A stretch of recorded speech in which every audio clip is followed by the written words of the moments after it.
Hi, good evening mga kabida. Ito na po yung yung na-promise natin kahapon na dalawang kwento. Yung isa na i-post na natin I think sa Saturday night. And ito yung ikalawa, as I promised po na pag-uusapan natin tungkol sa topic na gusto nyong marinig tungkol sa pagkakalapati.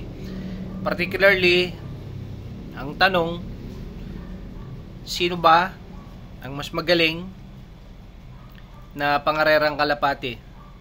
Lalaki ba o babae? Siguro dagdag na tanong, saan magaling ang lalaki o babaeng kalapati? Sa long distance ba o sa short distances? Ayan po. So yan po yung ating tatalakayin sa gabing ito. Dito na lang natin gagawin sa ating tahanan dahil mahirap magbiyahe doon sa ating loft, napakalayo. Pero just the same, ito pa rin naman po yung ating tampok at ako pa rin naman po yung magbibigay sa inyo ng info. Ayan. So handa na po ba kayo? Sa mga kalapatid natin na nagtatanong, ano nga ba talaga ang dapat kong i-prepare na gender o kasarian ng kalapati kung gusto kong kumarera ng short distance, yung mga pang pooling, pang fun race, ayan, o at least nasa 300 kilometers na karera. Ano ba ang dapat mong gamitin? Lalaki ba o babae? Sige, umpisahan po natin ito.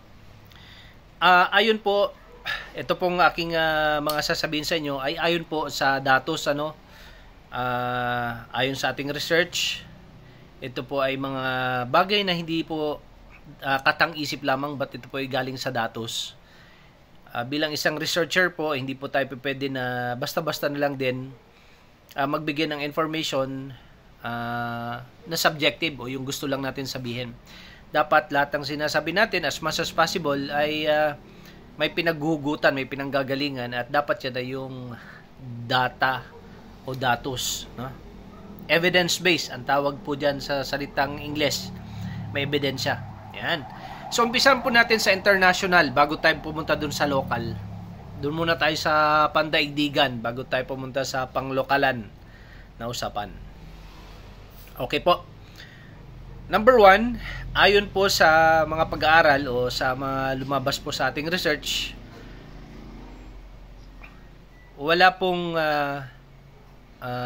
particular na kasarian ang nagdodomina sa karera ng kalapati. Ibig sabihin, hindi po lalaki, hindi rin po babae. So, hindi po siya magiging basihan yung kasarian para masabi na itong mas magaling. So in short, pantay-pantay po, no? Pantay-pantay po. Yan po ay ayon po sa mga research natin, both local and international. So wala pong problema, in short, kung ang inyong alaga ay babae man o lalaki. Yan, ang inyong kinakarerang kalapati man ay lalaki o babae, walang problema. Lahat po ay may chance na manalo. Yan. Pero siguro, importante din na talakayin natin yung pinanggagalingan ng common notion, yung bulong-bulungan, yung usok na sinasabi. Kasi sinasabi nga, madalas, maraming nagkikwento na ang mga babaeng ibon daw o kalapati ang mas mahusay pagdating sa long distance. Yan po ang madalas po nating naririnig sa mga pigeon, racing pigeon circles. O nga bakit nga babae ang mas magaling pagdating sa karera? Yan po ay kwento-kwentuhan nga lang, Again, sabi po ng mga may ebidensya na pag-aaral ay hindi po totoo yan. Pero tingnan natin kung bakit yan ang kanilang sinasabi. Number one reason po dyan ay ang mga babaeng kalapati po ay umuupo sa kanilang pugad between 14 to 16 hours. Yes, alam naman po natin siguro yun, ano? Magmula alas 3 o alas 4 ng hapon, magdamag hanggang alas 9 ng umaga o alas 10 ng umaga, babaeng kalapati ang naglilimlim. Di po ba? Kung na-observe ninyo. Samantalang mga lalaking kalapati naman ay umuupo lamang sa kanilang nest o pugad between 6 to 8 hours lamang. Sisingit ang kalapati sa pugad, ang kalapating lalaking kalapati, between 9:30, 10 o'clock hanggang alas 2, alas 3 ng hapon lamang. Anong connection nun sa karera? Ayan. Ang connection po nun ay mas mainam na gamitin na pang widowhood o yung sabi nga nila, yung motivation na technique na widowhood, yung mga babae. Bakit? Kasi yung babae, siya nga ang naka-assign. Siya ang magbabantay nung kanyang egg o nung kanyang inakay magdamag. So, dapat makarating kaagad siya sa kanyang nest bago sumapit ang gabi. Kasi yun ang kanyang toka. Yun ay nasa kanyang sistema. Hindi niya pwedeng makalimutan yun, lalo na kung may egg siya o meron siyang inakay. Ayan. Kumpara sa mga lalaki na nagbabantay lang ng kanilang pugad ng ilang oras lamang. So, that's the reason why sinasabi nila na mas magagaling daw ang mga babaeng kalapati kaysa sa mga lalaking kalapati sa long distance. Ayan. Okay, so at least may basis na yung kanilang sinasabi. Now, tingnan po natin yung datos ng mga international races, lalong-lalo na sa Europe. Ano ba ang lumalabas na bilang between female o male racing pigeons, no? Magbabanggit po ako sa inyo ng top 10 na mga kalapate na naikarera sa buong mundo o sa Europa. Top 10 po ito sa long distance. Tingnan nyo kung ilan ang babae. Bilangin nyo ang babae, bilangin nyo ang lalaki. Number 1 po sa listahan ay si New Kim. Si New Kim po ay isang hen. Nanalo siya ng award sa KDBD. Isang karera ito sa Europe, sa Belgium. Number 2 ay si Armando. Si Armando po ay lalaki. Nanalo rin sa KBDB. Number 3 ay si Rombe. Rombe, ang nag-breed yan ay si Gelema. Si Gelema. Hen po yan. Nanalo ng Barcelona. Number 4, si Harry. Si Harry po ay isang kak. Yan ay pag-ari ni John Hoymans.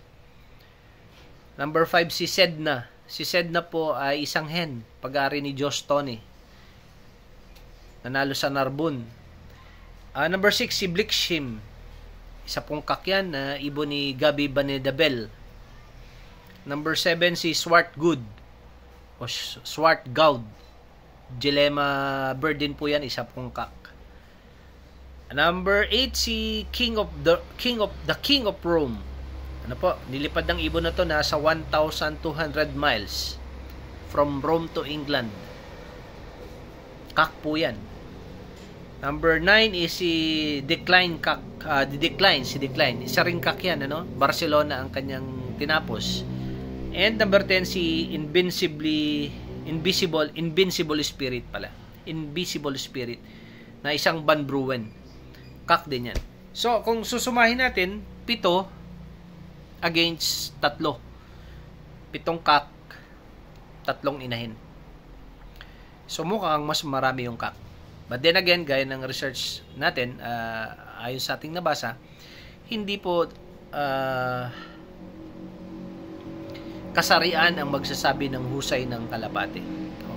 Maaari ito nagkataon lamang na itong 7 mga ibon na to, na mga lalaking ibon na to, ay napakahusay. So again, hindi po tayo babase sa kasarian, ayon po sa pag-aaral. Now, pagdating naman po sa short distances, I think both local and international. Hindi po natin pagtatalunan na mas mabilis o mas maraming nananalo ng mga lalaki. Kasi napakaiksi nga po nung karera, no? At alam naman natin kung ang mga lalaki ay itatapat sa babae, physically ay talagang lumalamang sila, no? So kaya nga sa mga fun races, sa mga pooling, short distances, lagi po lumalamang, karamihan in general ay mga lalaking ibon. Ayan. So I think yun lang po ang ating pong maiksing kwentuhan sa gabing ito. No, I hope meron kayong nalaman at natutunan dito sa ating maiksing kwentuhan. Ulitin ko lang po, ayon po sa pag-aaral, wala pong katotohanan na ang mga babaeng kalapati ang pinakamagaling sa mga long distance races, no? Ikalawa, maaring mas magaling lang ng konti ang mga lalaki sa short distance dahil nga doon sa kanilang physical attributes, no? At maiksi lamang yung karera. Ayan, so again, maraming salamat at hanggang sa muli, mga kabida.